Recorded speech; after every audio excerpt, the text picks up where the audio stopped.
তাহলে কি সফলতা পেল গাজামুখী জাহাজগুলো, যারা ইসরায়েলের রক্তচক্ষু ফাঁকি দিয়ে নিরীহ ফিলিস্তিনিদের প্রাণ বাঁচাতে এগিয়ে চলেছে গাজা উপত্যকার দিকে?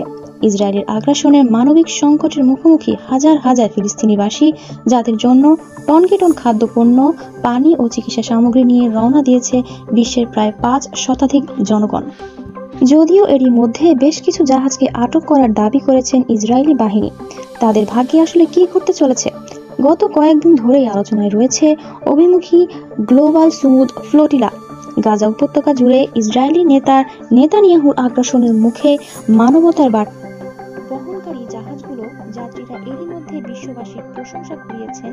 বিশ্বের 20টির বেশি বেসামরিক সংসদ সদস্য, মানবাধিকার কর্মী সহ 500 জন ব্যক্তি ছুটে চলেছেন গাজার দিকে। কিন্তু সমুদ্র পথে কাঁটা হয়ে দাঁড়িয়েছে ইসরায়েলের সেই আগ্রাসী বাহিনী, যাদেরকে পেছন থেকে সাহায্য করছে অস্ত্র ও অর্থ দিয়ে মার্কিন প্রশাসন। এরই মধ্যে জানা গেছে, গাজার উদ্দেশ্যে রওনা জাহাজগুলো আটক করেছে ইসরায়েলি বাহিনী। এই বিষয়টি নিশ্চিত করেছেন কাতার ভিত্তিক সংবাদ মাধ্যম আল জাজিরা।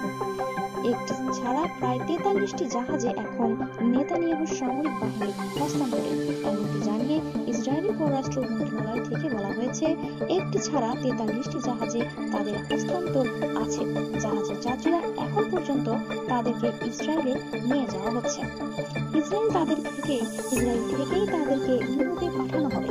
বাকি একটি জাহাজ সম্পর্কে বলা হয়েছে, যদি ওই জাহাজটি আবারও গাজায় প্রবেশের চেষ্টা করে, তাহলে আন্তর্জাতিক আইন অনুযায়ী তাদেরকে আটক করা হবে। ইসরায়েলের হাতে আটক যাত্রীদের কারাগারে পাঠানো হবে বলে জানিয়েছেন ইসরায়েলি আন্তর্জাতিক আইন সংক্রান্ত প্যারিসের সায়েন্সের বিশ্ববিদ্যালয়ের বিশেষজ্ঞ ওমর শর। তিনি বলেন, জাহাজের যাত্রীদের ইসরায়েলের দক্ষিণাঞ্চলে অবস্থিত কেট্রিয়ার কারাগারে রাখা হবে, কারণ এই মুহূর্তে এত মানুষকে একসাথে ফিরিয়ে দেওয়া সম্ভব না। এমন তথ্য এক সংবাদ মাধ্যমে জানিয়েছে আল জাজিরা। অন্যদিকে গ্লোবাল ফ্লোটিলার ট্র্যাকিং সিস্টেমে এখনো দেখা যাচ্ছে একটি জাহাজ গাজার উদ্দেশ্যে যাচ্ছে। জাহাজটি এখনো কয়েক মাইল দূরে অবস্থান করছে।